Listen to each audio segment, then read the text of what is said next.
Alright, I started fooling this engine here I'm going to use on the Giant Vac. Now, this may just randomly end up in some other video, who knows, but I was just going to see if I could get it to do anything before I pull it off the stand. It has spark. I don't know if it shows up. It has good spark. So, I'll put some oil and gas in it. The crankcase is dry, but it's clean. So as you can see, that's nice and clean in there. There's no oil in it, so I'll put a little oil in it and we'll see if we can't get this engine to do a little something. Took the plug out of the sump and maybe got an ounce of absolutely like brand new oil drained out. So this thing had no oil, and when it did last have oil in it, it was clean. This is another thing I get in estate sales.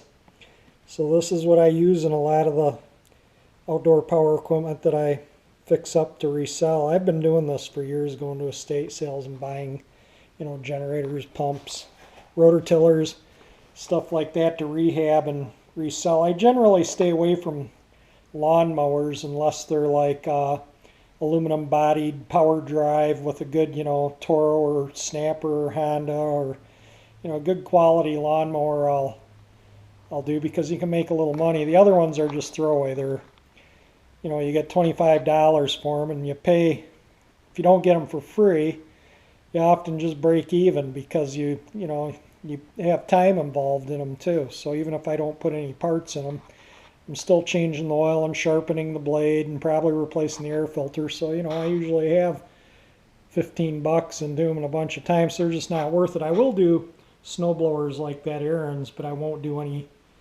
just throwaway ones, or the older ones, which are really hard to sell, are really old archaic ones. But you get to find a good quality like that, I'll buy it. I did see the biggest walk behind snowblower I've ever seen. It was an Aaron's snow throw in a state sale a couple of days ago, but it had already sold, and I would have bought it in a heartbeat. I would have taken it up north to the cottage. So anyway, I'm going to put some oil in this and we'll take it outside and see if it runs. We'll put our estate sale oil in it. I never buy open ones when it comes to the oils. Okay, put a little gas in it. Well, nothing may happen. Who knows what's going to happen here. We'll put the choke on, the key switch is on, the engine's on here loose. The alternator has no cover, but we're going to see what it does here.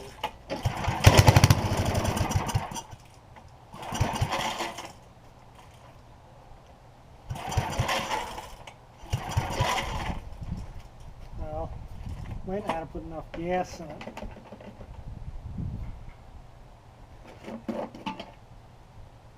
doesn't even have enough to hardly cover the bottom of the tank, so it might not even be getting in the float bowl.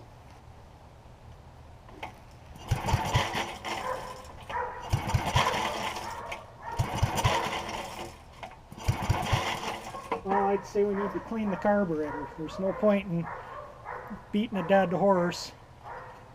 I will spray some gum out in it just to see how it runs. I have this attitude, if they don't start in 3 poles, they're not going to start. So it's like, just save yourself some aggravation and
got a good engine, just needs a carburetor cleaning.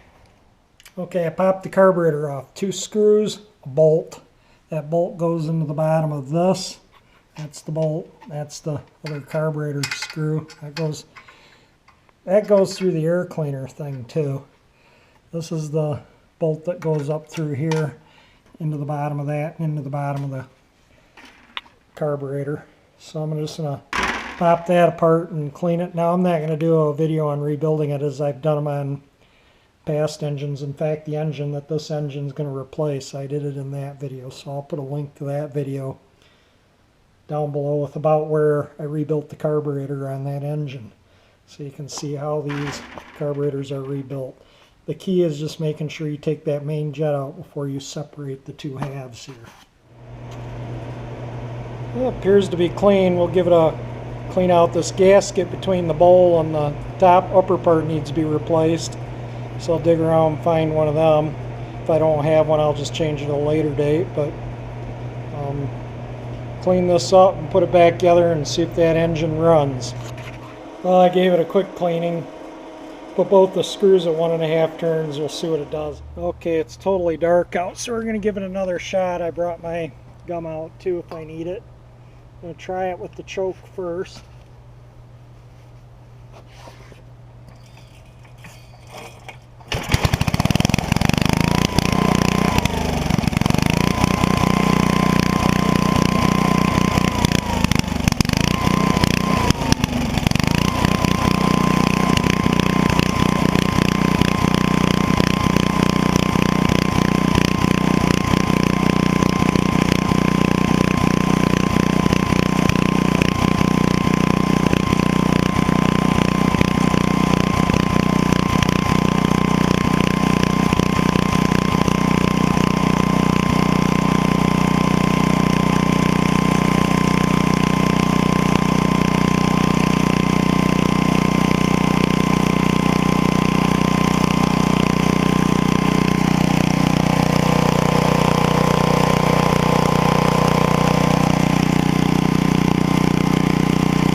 Have to take this air cleaner off to get to the idle circuit screw to adjust that. I can adjust that in the future, but I'm going to be changing all the governor stuff because the blower I'm going to put this on has a throttle lever so you can slow the engine down to, so you're not blowing as hard. So I will be using the fuel tank bracket and the governor assembly so I can use the throttle lever on this engine from the original engine that's on the blower. But that's a good running 8-horse Briggs Stratton, no smoke. Well, I got the engine off pretty easily. I started it up to run it out of gas, and the bolts that were in here were just sitting in there, and they kind of rattled up and out, and the engine started moving all around. It just happened to need a 8-horse that didn't burn a ton of oil, so that's why I got this. Generally, I wouldn't have bought something like this. It's really of no value to me. So anyway, I'm going to get that generator end off. What I'm going to do is I'm going to put this in here, put a mark on it, even with the end of the crank.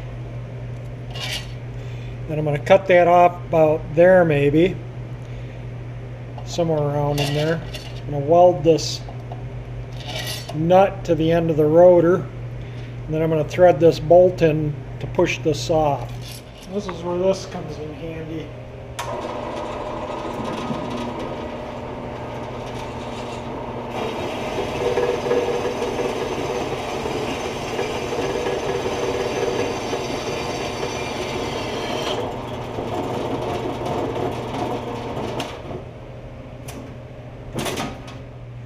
That actually goes into the shaft here, but I'm just going to use it to hold the nut in place while I weld it on. That's going to destroy the rotor, so if you're going to reuse your rotor, you don't want to do it this way.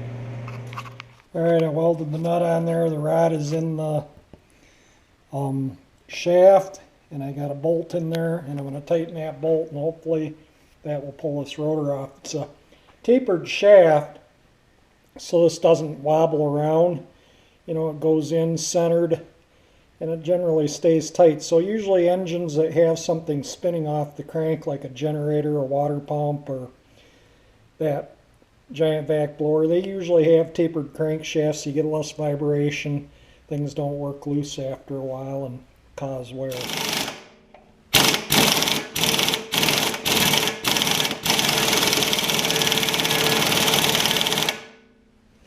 Yeah, that thing's on there. Might have to beat it with the hammer a little bit too.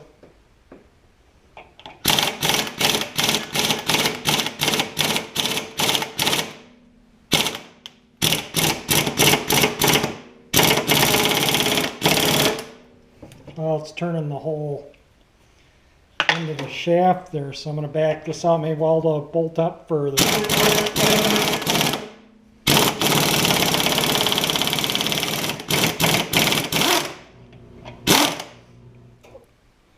Well, first attempt I pushed this end off the rotor, so this time, and if you want to reuse your rotor, this bolt actually fits snugly, or didn't, just barely fit. I had to grind some threads off into that, so you might be able to tap that end out and then thread the bolt right into the shaft to get it off if you want to reuse your rotor, but we're not reusing it, so I don't really care.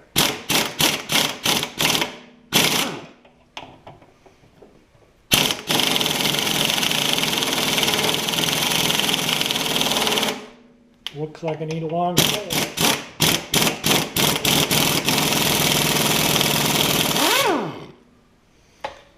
So we'll get a longer bolt and grind it. These are a pain in the rear. They're a fiasco to get.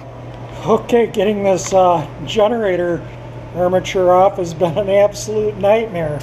I broke several. I even welded this big thing on there and bent that all up and broke that off again, and I 2 or 3 things, and finally I just gave up and